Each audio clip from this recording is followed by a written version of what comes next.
Welcome to the Royal Road School of Carmelite Prayer, where we are currently studying the commentary given us by Teresa of Avila on the Lord's Prayer. Teresa describes the Lord's Prayer as the journey of the soul towards union with God. Her description can be found in her classic manual of prayer, The Way of Perfection. So let's turn our attention for the last time to the Lord's petition, lead us not into temptation. So Teresa continues talking to us about the importance of the fear of God and how we must be always on guard against venial sin. She tells us that it is a real delight to speak about the love of God. What will it be like, she asks, to possess it? O Lord, let me not leave this life until I no longer desire anything in it. Neither let me know any love outside of you, nor let me succeed in using this term, love, for anyone else. So now let us deal with the fear of God. This trait is easily recognized by the person who has it and by those who approach him. But it is not so discernible in the beginning. It increases daily. It is mainly recognized in the beginning because one starts to turn from sin and its occasions, as well as from bad companions. Once the soul has reached contemplation, the fear of God, as with love, becomes manifest. You will not see these people become careless. The Lord keeps them, and so they will not inadvertently commit a venial sin, and mortal sins they fear like fire. Let us beseech God always that the temptation may not be so strong as to make us offend him. The fear is what is important. What a great thing it is to have resisted offending the Lord. In the end, all must serve him. Those in hell do so by force,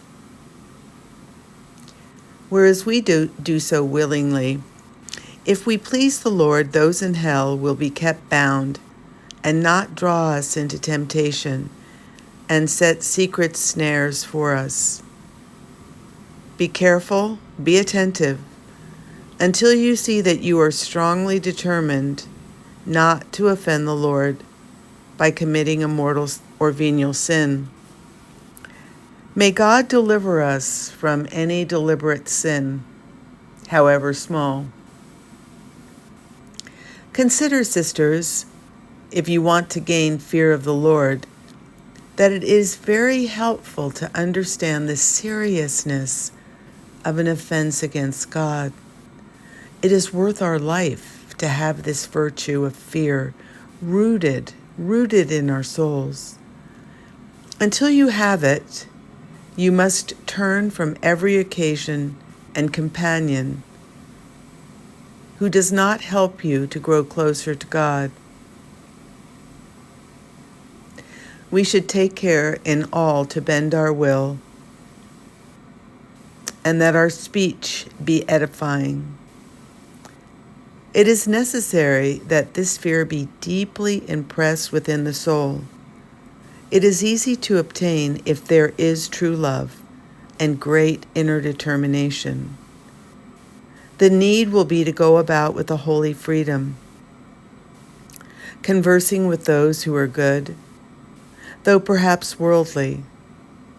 For those who before you had true fear of God were a poison, will now be a help to your loving and praising God more, because he has freed you from what you recognize as a glaring danger.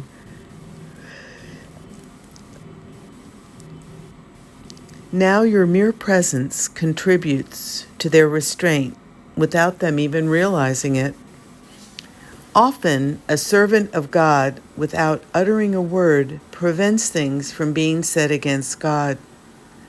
And so it is with the servant of God. His friendship with God wins him the respect of others, and they avoid offending God. Judging others is another harm.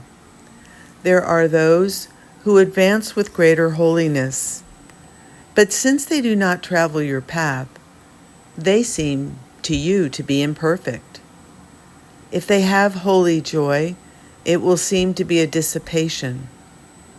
So to think that if all do not proceed as you do, they are not proceeding well is extremely wrong.